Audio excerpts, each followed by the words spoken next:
The Council of Europe is our organization. მე როგორც ბევრი სხვა არ მივიჩნევ ევროსაბჭოსა და მის ინსტიტუტებს უცხო ორგანიზაციებად. ევროსაბჭო ჩვენი დემოკრატიისთვის ერთ-ერთი უმთავრესი ინსტიტუტია, რადგან ჩვენ ვართ მისი სრულუფლებიანი წევრები. ასეთივეა საპარლამენტო ასამბლეა და ადამიანის უფლებათა ევროპული სასამართლო, რაც მნიშვნელოვნად გვარწმუნებს დემოკრატიული რეფორმების გატარებაში, რადგან ჩვენ ვიცით, თუ კი დავუშვებთ შეცდომას, ჩვენ გვერდით არის ორგანიზაცია, რომელიც ამ შეცდომებზე მიგვითითებს. ისინი დაგვეხმარებიან ვიპოვოთ სწორი მიმართულება დემოკრატიის გზაზე, რომელიც სამწუხაროდ სულ უფრო და უფრო მეტად რთული ხდება. ჩვენ ვართ არც ისე დიდი სახელმწიფო, თუმცა ვხვდებით დიდი, მშვენიერი და ნათელი ოჯახის წევრები, სადაც ადამიანი არის მთავარი ღირებულება და არა გამოყენების საშუალება. ეს ოჯახი ჩვენთვის მნიშვნელოვანია.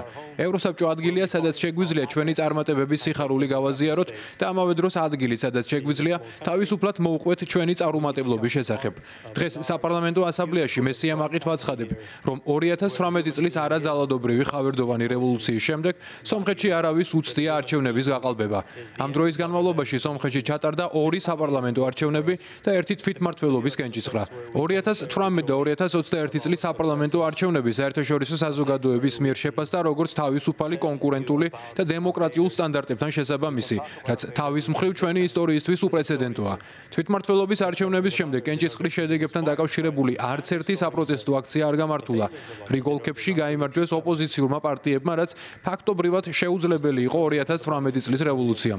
სომხეთის პოლიტიკური ცხოვრებიდან გაქრა პოსტსაარჩევნო პროცესის ცნება, მაგრამ ეს არ ნიშნავს, რომ ჩვენს ქვეყანაში დემოკრატიას პრობლემები არ აქვს. დღეს სომხეთის რესპუბლიკაში ხელისუფლება ნამდვილად ეკუთვნის ხალხს და დღეს სომხეთი ბევრად დემოკრატიული, დამოუკიდებელი და სუვერენულია.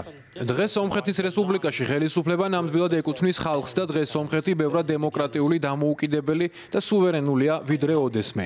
მოხარული ვარ, რომ სომხეთსა და აზერბაიჯანს შორის მშვიდობა დამყარდა. არ შემიძლია ვთქვა, რომ ეს არის მხოლოდ სომეხიერისა და სომხეთის ხელისუფლების დამსახურება. ეს თანაბრად არის აზერბაიჯანელი ხალხისა და აზერბაიჯანის ხელისუფლების დამსახურებაც.